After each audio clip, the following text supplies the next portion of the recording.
Okay, next thing, this is the fun part. Have everybody just stand and do their, what's called a naihanshi dash, which has toes in, and hasai dash, which toes out. Just a nice horse stance. And what we're going to do is we're going to work on inhaling, we're going to visualize the qi going to the stomach. On exhale, we're going to visualize the qi flowing down the arms. Now, if you have really good visualization skills, you can imagine this flowing down the inner aspect of the arm. But if you don't, just picture it going down the arm. Okay? So, inhale. Exhale. Inhale.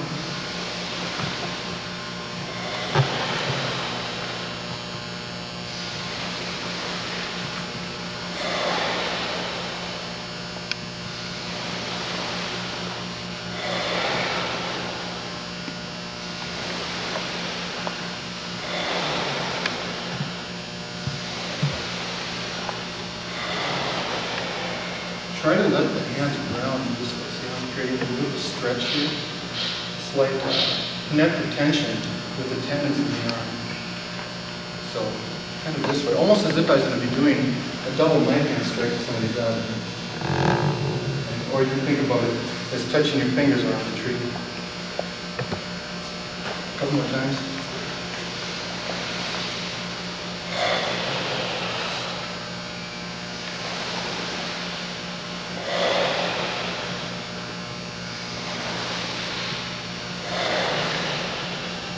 Anybody feel any sensations with the arms as you do it?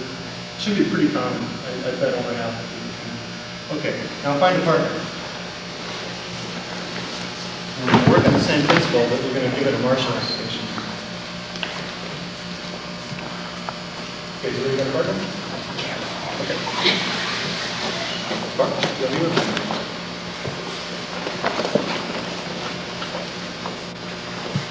Okay, this is what you're going to do.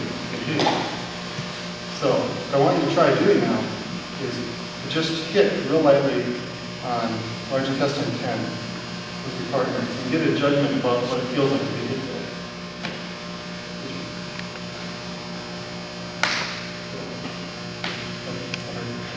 So, try that with your partner and try to gauge what the sensation feels like. Go ahead.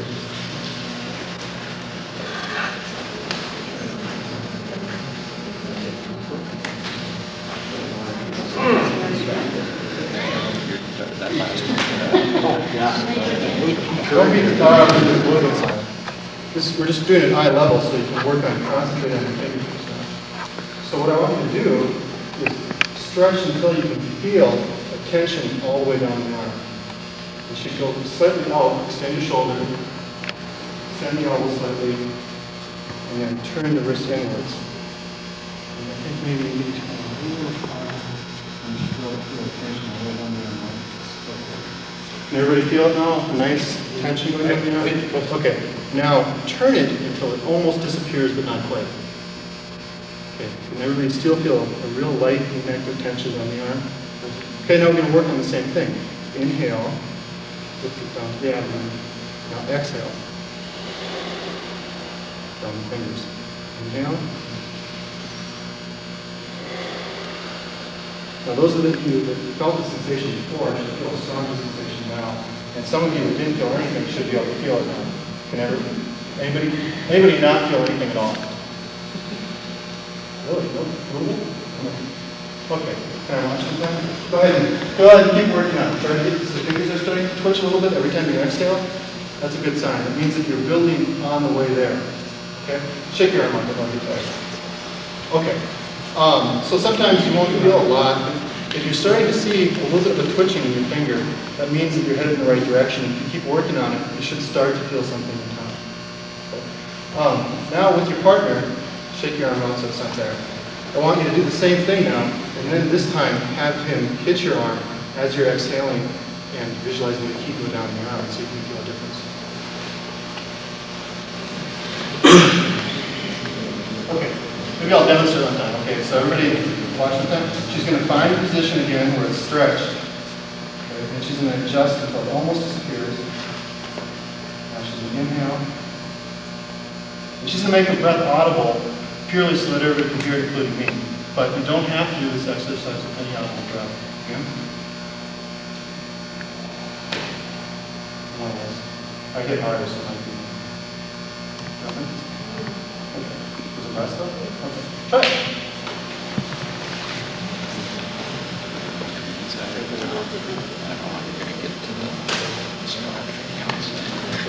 So maybe use a different arm, but this one's been beat on a lot or it's too tired. But okay, take a tight fist. Tight claw.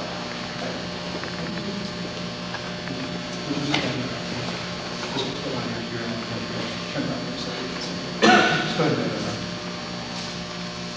Try it. That's just restart.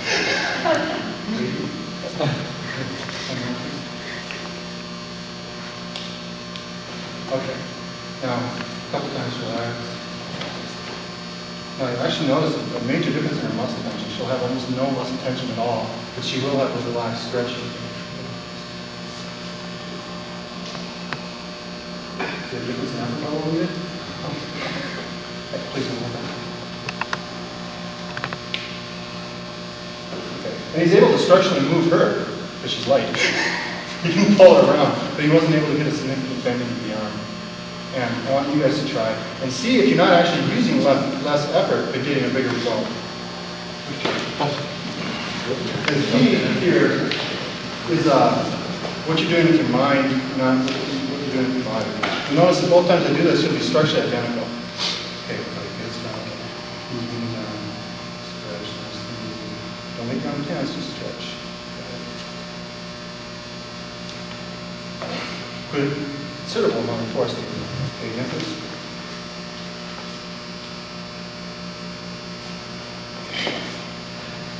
I'm distracted. I'm making his mind go here. Doesn't matter. I think I hear this.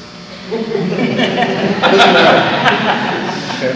But I'm making sure that his mind can't move down his arm. So then the key doesn't move down the arm when his arm becomes weak. Okay? So, but his arm structurally wasn't any different. A lot of times people say that these types of exercises are all antagonistic muscle action. In other words, if I make a fist, I'm using two muscle groups at the same time and they're fighting each other. But you can see that wasn't the case this time, was it? There was no difference except what I was making his mind go to. Okay? So that's kind of a neat exercise. Now you can try the same principle, this time with qi-gong. So either use this lock or this lock. And what the guinea pig's going to do is what you do in the morning. You stretch this way, okay? And you're going to do it with the same feeling of expanding ki, but you're going to just move your hands to a palm up position.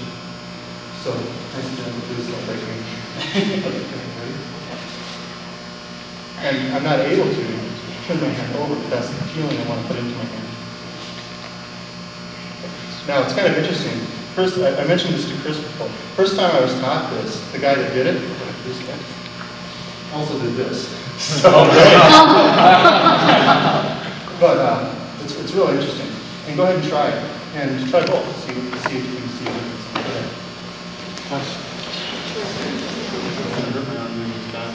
Does that make sense?